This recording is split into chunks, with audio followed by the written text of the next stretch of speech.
Spotlight.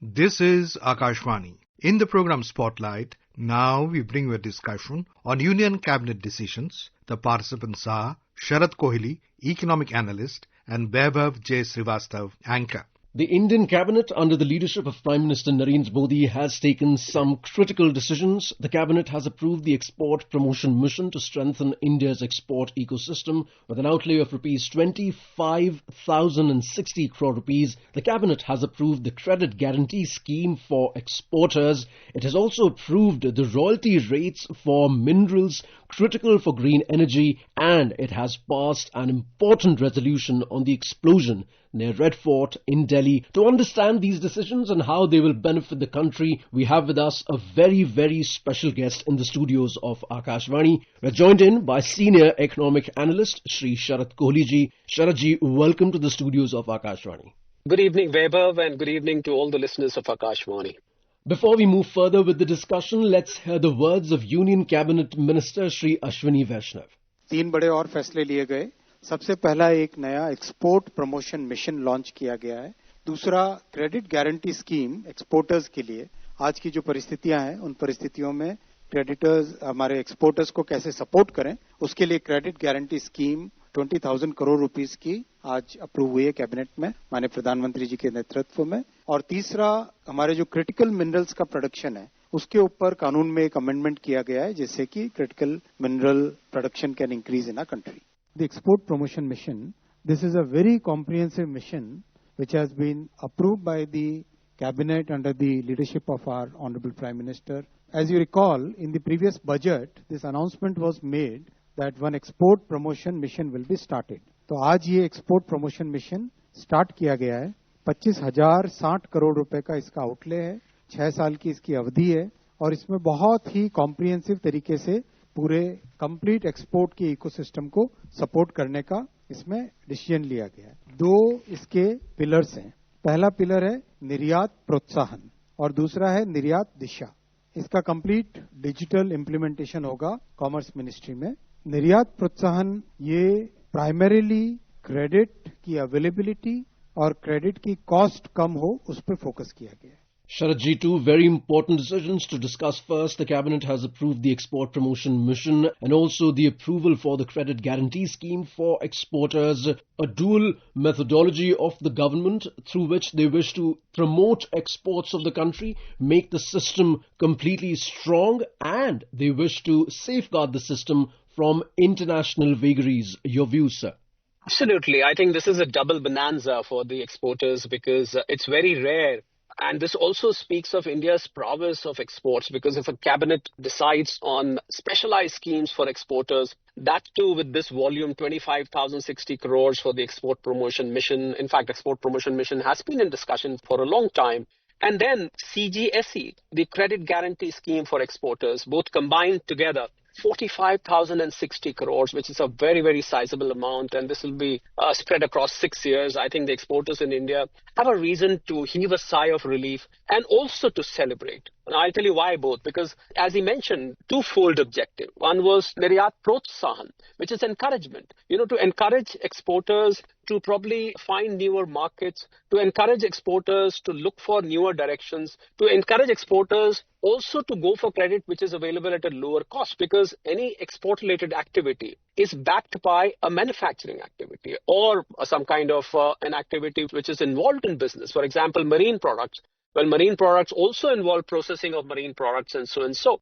Gems and jewelry, textiles, leather, footwear. These are the industries which had particularly suffered after the US levied 50% tariffs because these exporters, especially those who were majorly or wholly dependent on America.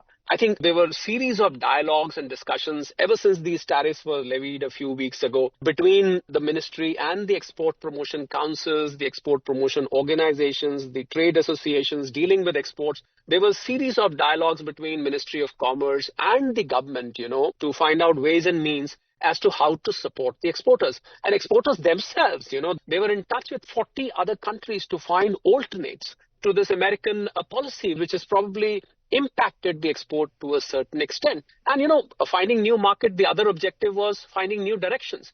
Now, direction obviously means that which is called Niryat Disha, that to give them newer directions. Now, these directions, in my mind, have two meanings, Vaibhav. One, of course, is providing them newer markets. America is not the end of the world. We're looking at Europe, we're looking at Middle East, we're looking at Southeast Asia, we're looking at Africa, we're looking at South America, we're looking at Australia, we're looking at Japan, we're looking at the rest of the world. Well, the message was that America is not the end of the world, so you don't need to get disheartened if you lost some orders because of the tariffs. Well, that's not the end of the world. Second was that the manufacturers who were not exporting so far, the manufacturers who were making some fantastic products, they had established their reputation in India, but they did not find direction to go abroad and sell their products. So this particular mission is going to, for example, one of the objectives would be to go and organize exhibitions. What is the way if a manufacturer wants to sell products abroad? He gropes. He doesn't know as to what to do. So one of the ways is go and organize and participate in the exhibition so that people see your products, people experience your products. You give presentations in the trade councils overseas, remain in touch with the high commissions and the embassies of India overseas. So I think this will be a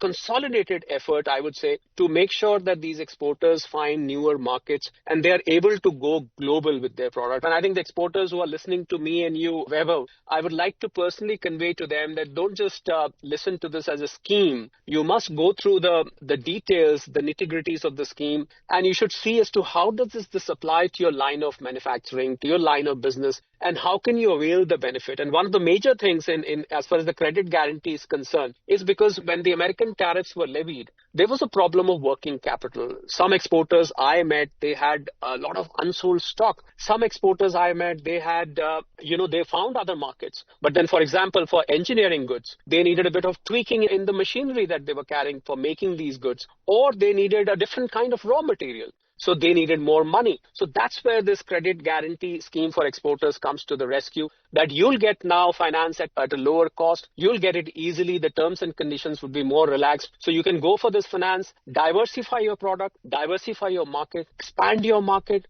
explore newer avenues. I think it's for me, if you ask me, because I come from the world of economics and business, for me, if I was an exporter, this would have been a double bonanza. And I'm sure in the days to come, in the weeks to come, the exporters are going to relish this. The exporters are going to get back to work, especially the ones who felt that probably they've lost their world after the American tariffs, Vaibhav. Sharadji rightly said that it's a double bonanza, and of course we know how important money is to the business. With an outlay of more than 45,000 crores, the cabinet approvals for export promotion mission as well as the credit guarantee scheme for exporters, it will not just support liquidity, it will support market diversification in the vagaries of the international market and the ever-changing scenario of business. It will increase employment opportunities and enhance the global competitiveness of Indian exporters. Your view, sir?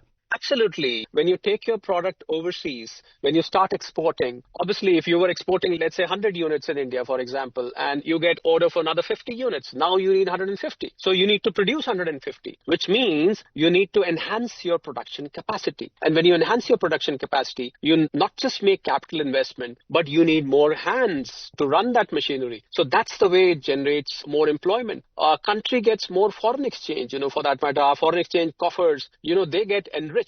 Then more taxes being collected by the government. I think it's a win-win situation. The entire business and economic cycle, starts moving faster. It gets bigger as well. And above all, I think India's reputation as a global factory, as of now, that position seemingly is being kept by China. But India is in the best position, Vaibhav, to go and take that place or come as close to that place as always. And ever since the government of India launched that Make in India line, the famous monogram of that particular scheme, Make in India, which was made of all machinery parts, I think that lion has started roaring. It had started roaring earlier also, but it's roaring even louder now. And I'm sure these two schemes will provide impetus to the exporters, which they were looking for until now. And I think there's no looking back. We truly hope, Sharadji, that the lion roars well, as this is the Amrit Kal, the golden period nearing the 100 years of India's independence. Talking about changing times, Sharadji, the Cabinet has approved rationalization of royalty rates for graphite, cesium, rubidium and zirconium minerals critical for green energy. Now, green energy, important for the whole world,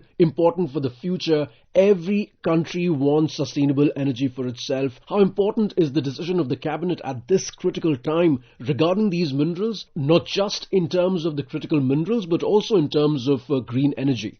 Extremely important, I would say, Vaibhav, because critical minerals and these rare earth minerals, whatever name you may call it, they have been talk of the town in the last few weeks, I would say, and in fact for some time. Well, China has been having its supremacy over exploration, over processing. Almost 90% of the processing happens in China. Almost 60% to 70% of the exploration also happens in China. Well, China started preparing itself many years ago. And I think India, there is no dearth of these critical minerals. Just that the explorers needed a bit of an impetus. And here comes the impetus, because the royalty rationalization for the institutions, companies, whosoever is involved in exploration of these minerals, I think now they will have more incentive. They will be able to explore it easily. And when we talk of graphite, we talk of cesium, we talk of rubidium, we talk of zirconium. There are 17, in fact, in all these rare earth minerals. And I think the importance can be understood by the fact that the recent trade tensions between America and China, the bone of contention of that tension was rare earth minerals, because China had suspended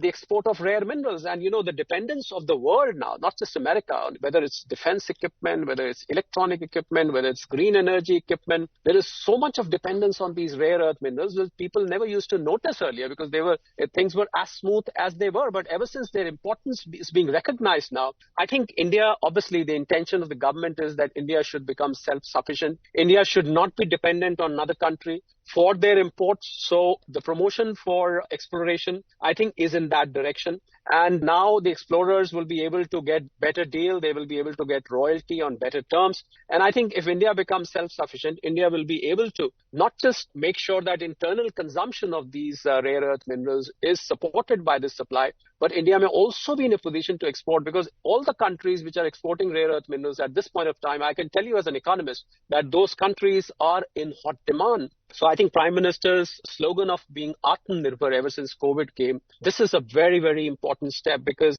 as I said, there is no shortage of these minerals. It's just that we need technology, we need efforts, we need institutions and corporates to come forward and explore them. So I think if this particular scheme is able to bring forth that, I think this will work wonders as far as the rare earth minerals. And India will also get that reputation of being rare earth mineral deposit, I would say, supplier, being rich in rare earth minerals. And you will see that the whole world will start looking towards India from that angle too. Sharadji, the Union Cabinet chaired by Prime Minister Narendra Modi expressed profound grief over the loss of lives in the terrorist incident in a car explosion near Red Fort in Delhi, and they directed that the investigation into the incident be pursued with utmost urgency and professionalism so that the perpetrators, their collaborators and their sponsors are identified and brought to justice without any delay. Your view, sir?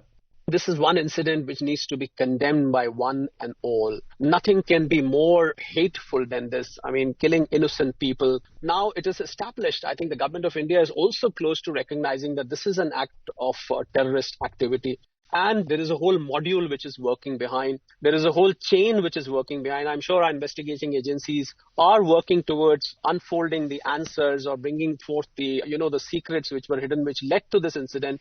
And my condolences to the families who have lost their loved ones, innocent ones. They had no fault of theirs. They were just crossing that traffic signal. And suddenly somebody decides to blow himself up and so forth. I think this is absolutely condemnable. And I think the government of India is committed towards bringing the perpetrators to justice, and the roots will be dug out, and it will be ensured that wherever they are located, within the country or outside the country. And we've seen that commitment ever since Operation Sindoor happened, and the government had categorically stated that Operation Sindoor has not stopped. So I think once the investigation results are out, once all the chains and the missing links get connected, I'm sure there's going to be very, very comprehensive action for which Government of India remains committed to people of the country. Sharadji, thank you so much for your valuable insights and for explaining all these vital cabinet decisions in such lucid terms. Thank you for joining us with the studios of Akashvani.